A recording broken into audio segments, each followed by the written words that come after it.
CBI courts and subordinate courts, Mahoday, and I wish also to record the vision of our Honorable Chief Minister toward building world-class legal infrastructure. Thank you, माननीय श्री संजय सिंह, माननीय श्री संजय सिंह। धन्यवाद मान्यवर, आपने इस महत्वपूर्ण bill pay मुझे अपनी बात कहने का मौका दिया।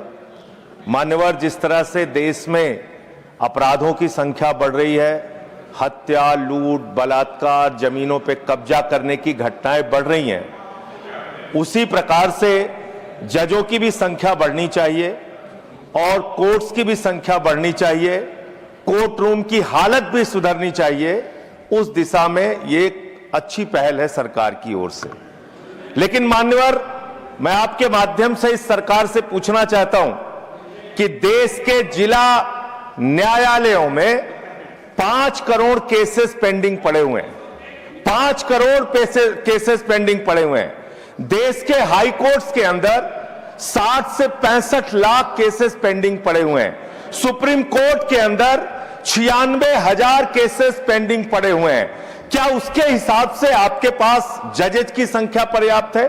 क्या उसके हिसाब से आपके पास कोर्ट्स की संख्या पर्याप्त है? अगर हिंदुस्तान की बात हम लोग करें मान्यवर, तो हिंदुस्तान में 10 लाख की आबादी पर एक जज है। विधि आयोग की रिपोर्ट के हिसाब से और बार बार आपसे अनुरोध किया गया है कि 10 लाख की आबादी पर कम से कम 50 जजों की नियुक्ति आप कीजिए। निश्चित रूप से आप 33 की संख्या बढ़ाकर 37 सुप्रीम कोर्ट में कर रहे हैं, अच्छी बात है, लेकिन इसके साथ साथ आपको कोर्ट्स की भी संख्या देश में बढ़ानी पड़ेगी और जो आज आबादी के मुताबिक जजों की संख्या है, हर स्तर पे उसको भी आपको बढ़ाना पड़ेगा।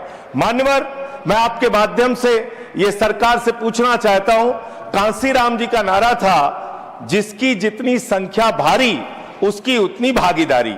आज मैं बड़ी विनम्रता पूर्वक आपसे पूछना चाहता हूं, सुप्रीम कोर्ट के जजेस में कितने पिछड़े समाज से हैं, कितने दलित समाज से हैं, कितने आदिवासी समाज से हैं, कितने समाज के वंचित तबके से आते हैं? नहीं मान्यवर, उनकी भागीदारी बिल्कुल शून्य है। इसलिए न्याय अगर आप करना चाहते हैं, आज न्यायपालिका हो, कार्यपालिका हो, विधायिका हो, पत्रकारिता हो, सब में बराबर का प्रतिनिधित्व समाज के वंचित, शोषित, पिछड़े, दलित, आदिवासी तबके को देना होगा।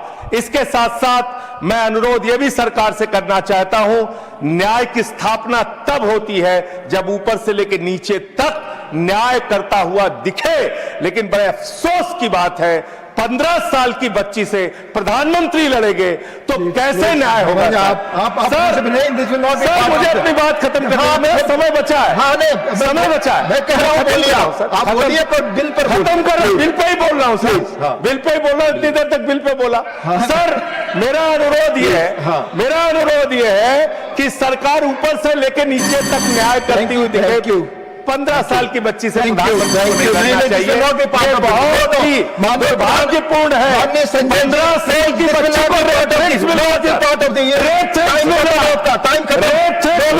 15 साल की बच्ची को कैसे?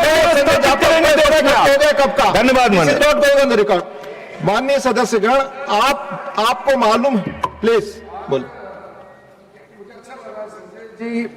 संजय सिंह जी पहली बार किसी गवर्नमेंट बिल को समर्थन दिया है और अच्छा पहल है बोला है, अच्छा लगा। प्लीज, झूठ सब असंसदीय है, झूठ असंसदीय है। संजय जी बैठ जाइए, आप बैठ जाइए, उन्हें बोलने दीजिए।